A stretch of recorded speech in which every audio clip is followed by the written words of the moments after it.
dilengsarkan. Bahwa pemuda telah membuktikan kekuatan mereka. Sekarang pemuda itu adalah satu. Mahasiswa itu. Sekarang kita lihat bahwa mahasiswa tidak bertegas.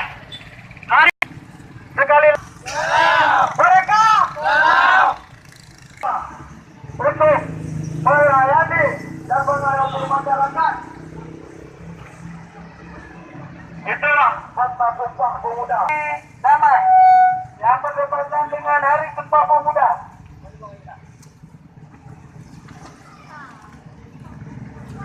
Kita pohon video. Dari solidaritas mahasiswa dan pendidikan Boleh, Ale. bersatu dalam